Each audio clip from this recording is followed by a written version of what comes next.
Hai, balik lagi dengan saya Kirana. Selamat datang di cerita horor sebelum tidur dari Wortel Santai, di mana saya akan membawakan kisah-kisah nyata yang paling menyeramkan dan penuh misteri. Di sini, kamu akan menyimak berbagai cerita nyata tentang kejadian horor dan supranatural yang pasti akan membuatmu merinding. Jangan lupa untuk subscribe, nyalakan notifikasinya, dan bersiaplah untuk memasuki dunia yang penuh dengan ketegangan dan misteri di setiap episode. Semoga kamu siap untuk pengalaman yang mendebarkan ini. Nama saya Intan, seorang mahasiswi semester akhir yang sedang sibuk dengan tugas akhir. Malam itu, jam menunjukkan pukul 1 dini hari. Saya masih duduk di sofa ruang tamu bersama Dina, teman kos saya. Kami sibuk mengetik di laptop masing-masing sambil menonton TV sebagai hiburan. Rumah kos ini cukup besar dan berlantai 2. Kamar kami ada di lantai atas, sementara penghuni lain sudah terlelap. Tan, kalau kita nggak selesai sekarang, pasti dosen itu bakal ngomel lagi deh, kata Dina sambil menguap. Kami tertawa kecil, mencoba mengusir kantuk.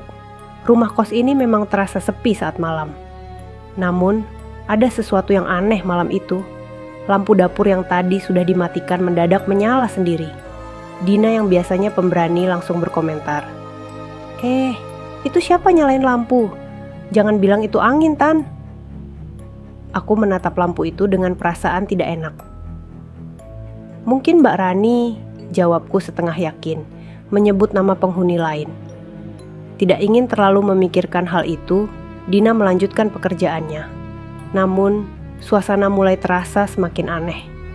Suara pintu kamar mandi di lantai bawah terdengar berderit, seolah ada yang membukanya. Dina mencoba menenangkan diri dengan candaan. Kalau hantunya ganteng, gue sih mau kenalan. Aku hanya meliriknya sambil tertawa kecil. Dina memang selalu punya cara untuk mengurangi rasa takut. Pukul 2 pagi, Dina memutuskan naik ke kamarnya di lantai atas. Udah, gue capek. Besok aja deh lanjutnya, katanya sambil membawa laptop. Aku tetap di ruang tamu, menuntaskan tugasku. Namun, ketika Dina sudah di atas, aku mendengar suara langkah kaki berat di belakangku.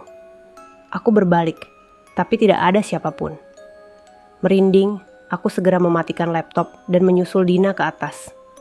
Di kamar atas, Dina sudah bersandar di tempat tidurnya sambil bermain ponsel. "Lo kenapa, Tan? Mukanya pucat gitu?" tanyanya. Aku hanya menggeleng. "Enggak, cuma kayak ada suara aneh di bawah," jawabku sambil mengambil posisi di kasurku sendiri. Namun, Dina hanya tertawa kecil. Mungkin lo cuma terlalu capek." Tidak lama kemudian, ponsel Dina berdering. "Bentar ya, gue di chat pacar gue nih," katanya sambil tersenyum kecil. Aku mengangguk dan membiarkannya sibuk. Dina memang punya pacar bernama Rio, dan mereka sering menghabiskan waktu berdua di kos. Aku sering menggoda mereka berdua karena Rio termasuk cowok yang perhatian. Namun malam itu ada sesuatu yang berbeda. Dina mengajak Rio datang ke kos tanpa memberitahu penghuni lain. Rio bilang dia di depan gerbang. "Gue jemput bentar ya," katanya sambil berjalan keluar. Aku hanya mengangguk dan melanjutkan mengetik. Dina kembali bersama Rio, yang langsung duduk di lantai dekat tempat tidurnya. Mereka mulai berbincang, lalu suasana menjadi lebih intim. Aku mencoba tidak terlalu memperhatikan, tapi sesekali mendengar tawa kecil mereka. "Udah deh, kalian berdua tuh kayak nggak tahu tempat," canda aku sambil melempar bantal ke arah Dina. Dina hanya tertawa. "Santai aja, Tan. Kita kan cuma ngobrol." Namun, beberapa waktu kemudian, suasana berubah menjadi lebih sunyi. Dina dan Rio tampak semakin dekat, berbagi cerita sambil sesekali tertawa pelan. Aku memilih keluar dari kamar, memberi mereka ruang. Meski aku tahu hubungan mereka cukup mesra, aku merasa lebih baik membiarkan mereka menikmati momen itu. Di luar kamar, aku duduk di tangga, menatap ke arah ruang tamu. Bayangan perempuan dengan rambut panjang tampak berdiri di dekat sofa. Seketika tubuhku membeku. Aku mencoba memanggil Dina, tapi suaraku tercekat. Sosok itu menoleh perlahan, menatapku dengan mata merah menyala. Intan memutuskan turun kembali ke ruang tamu untuk memastikan apa yang sebenarnya terjadi. Namun, ketika dia mendekati tangga, langkah kakinya terhenti oleh suara berat yang terdengar dari dapur. "Siapa itu?" Gumamnya pelan sambil memberanikan diri mengintip dari balik dinding. Pemandangan yang dilihatnya membuat tubuhnya kaku. Sosok perempuan dengan rambut panjang menjuntai hingga lantai, mengenakan gaun putih kusam, sedang berdiri membelakangi Intan. Aroma busuk menyengat menusuk hidung. "Dina, Rio," bisiknya mencoba memanggil mereka, tapi suaranya terlalu lemah. Di lantai atas, Dina dan Rio asik mengobrol sambil berbaring di tempat tidur. "Lo mau pindah ke kos gua aja, biar deket," ujar Rio sambil tersenyum menggoda. Dina menatapnya sambil tersipu. "Gimana sih lo? Gue masih mikir-mikir soal itu," balas Dina. Mereka berdua saling bertatapan sebelum Dina memberikan kecupan kecil di pipi Rio. "Jangan macem-macem ya," ucapnya dengan nada manja. Tapi Rio hanya tersenyum dan menariknya lebih dekat. Di sisi lain, Intan masih di ruang tamu dengan napas tertahan. Ketika sosok itu menoleh, wajahnya yang pucat dengan senyuman mengerikan terlihat jelas. Intan langsung berlari ke lantai atas tanpa menoleh lagi. Dia mendobrak pintu kamar Dina dengan wajah panik. "Dina, ada sesuatu di bawah." Dina dan Rio terkejut, langsung duduk tegak. "Tenang dulu Tan, apa yang lo lihat?" tanya Dina sambil memegang pundaknya. Sebelum Intan sempat menjelaskan, terdengar suara ketukan keras di pintu kamar mereka. "Tok, tok, tok." Dina menatap Rio dengan cemas. "Lo manggil orang lain ke sini?" tanya Dina dengan nada tajam. Rio menggeleng. "Nggak mungkin ada yang tahu gue di sini," jawabnya. Intan memegang tangan Dina, berusaha mengatur napas. "Kita jangan buka pintunya." Namun, rasa penasaran membuat Rio mendekati pintu. "Siapa di sana?" tanyanya sambil menempelkan telinganya ke pintu. Tidak ada jawaban, hanya keheningan mencekam. Rio membuka pintu sedikit, tapi tidak ada siapapun di luar. Hanya koridor gelap yang terlihat. "Mungkin lo semua terlalu capek," katanya sambil menutup pintu kembali. Tapi mereka tahu, malam itu akan terasa sangat panjang. Setelah ketegangan itu mereda, Dina mencoba menenangkan Intan. "Lo butuh istirahatan, jangan pikirin yang aneh-aneh." Intan mengangguk pelan. Namun, di dalam hatinya, dia merasa ada yang tidak beres. Saat itu, ponselnya bergetar. Sebuah pesan dari Arga, teman sekelasnya di kampus yang sudah lama menyukainya. "Hei, Intan, gue lagi di dekat kos lo, mau ketemu sebentar." Intan merasa ragu, tapi akhirnya membalas, "Oke, gue tunggu di depan." Arga datang membawa sekotak pizza, mencoba menghibur Intan yang tampak lelah. "Lo kelihatan pucat." "Ada apa?" tanya Arga sambil menatapnya. Intan menghela napas panjang, mencoba menceritakan apa yang baru saja terjadi. Arga mendengarkan dengan serius, lalu berkata, "Kalau gitu, gue temenin lo malam ini. Jangan takut, ada gua."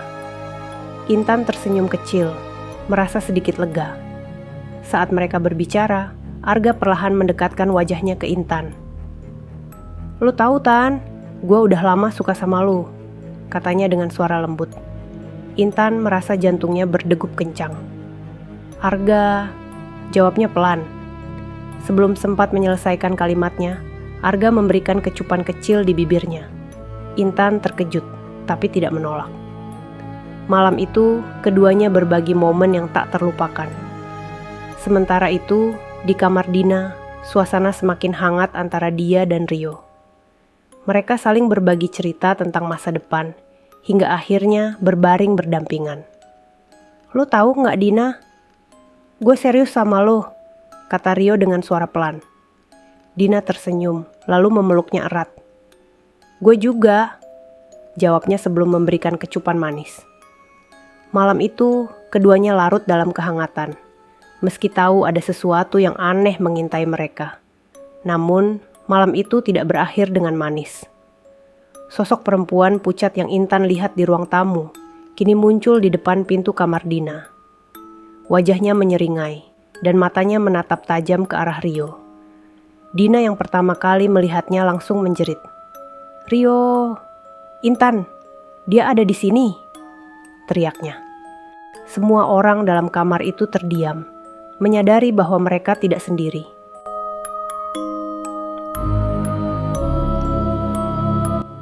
Pesan moral dari cerita ini adalah pentingnya menjaga kewaspadaan dan batas dalam setiap situasi, terutama saat kita berada di lingkungan baru atau bersama orang-orang yang mungkin belum sepenuhnya kita kenal. Kepercayaan dan hubungan yang tulus harus dibangun dengan dasar saling pengertian, bukan sekadar nafsu atau emosi sesaat, karena tindakan impulsif bisa membawa konsekuensi yang sulit diperbaiki. Selain itu, cerita ini mengingatkan kita untuk peka terhadap lingkungan sekitar, termasuk tanda-tanda yang mungkin terlihat tidak biasa, sebagai bentuk kewaspadaan terhadap bahaya yang bisa saja mengintai. Ketika menghadapi ketakutan atau situasi aneh, kita juga diajarkan untuk tetap saling mendukung dan mencari solusi bersama, karena persahabatan dan keberanian dalam menghadapi ketakutan adalah kunci untuk melewati momen-momen sulit. Akhirnya, kisah ini mengajarkan kita untuk tidak sepenuhnya terpaku pada godaan atau kenyamanan sementara, melainkan tetap berpegang pada prinsip dan nilai-nilai yang baik agar tidak tersesat dalam jalan yang salah.